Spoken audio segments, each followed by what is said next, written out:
Just did a little bit of demo with this Schrade Extreme Survival fixed blade. Very cool. I'm gonna try to do another feather stick, see how how many thinner slices I can do. Because it has such a thick stock, it doesn't excel in some of the finer work, but I'm gonna try to take thinner slices on this and see where I can get. So I figured I'd film it. Why not? Still doing testing. Unfortunately, you guys don't get to see a lot of the testing that I do just because there's no time to film it. But I figured, what the heck, I'm here, camera's still out, so might as well film some of this stuff. I know you guys, some of you do like watching it. I'm trying to keep a higher angle here as opposed to biting in deep. I'm trying to keep it almost flat with the stock. And again, the idea is to try to keep it intact. If you go all the way down and just make slices, it's not a big deal, because of course you can gather all these shavings and put these on top when you're making your fire as well. But anyway, you just slowly rotate it. I'm sure you've seen many videos on how to make feather sticks, excuse me. You rotate all the way around.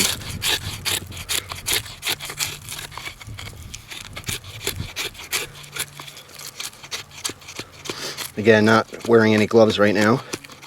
See, this one bit too deep and it's wedging in there, and it's not, even though the blade is nice and sharp, it doesn't want to cut through. It's just kind of wedging itself in there. It's way too thick to get into fine detail cutting.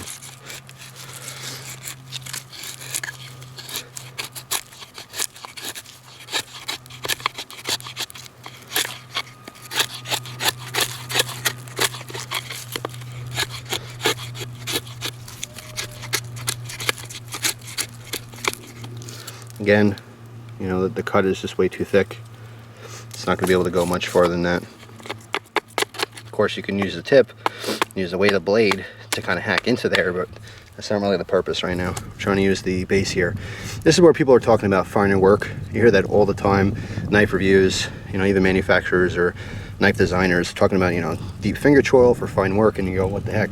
This is fine work. This is what they're talking about. Now, I showed before on the other demo that this finger choil up here on the Ricasso, although it's nice, it's not that comfortable, and then this extended guard kind of gets in the way of that, and it digs in a little bit. But I'm going to give it another go and try it here, see if it helps, because it does get me closer up on that cutting edge, which would definitely make this easier if it was comfortable. But it's such a thick stock. One good thing I can say is that at least it's not really sharp on the edges. It's not rounded by any means, but it's not razor sharp, so definitely functional.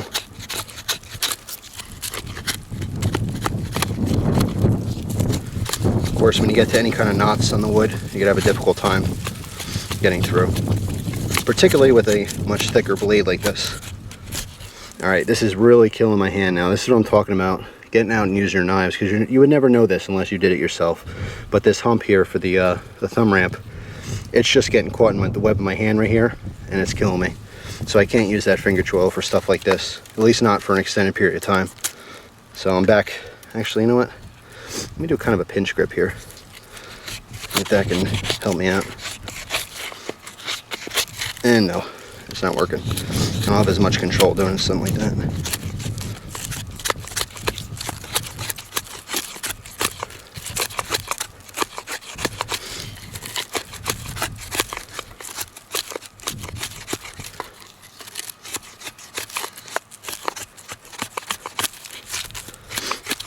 Cutting.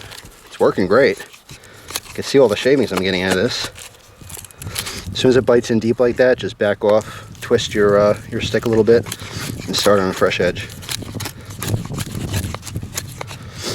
All right, you can go obviously all the way up the length here and get a massive, feather stick, but this would be plenty to get a fire started.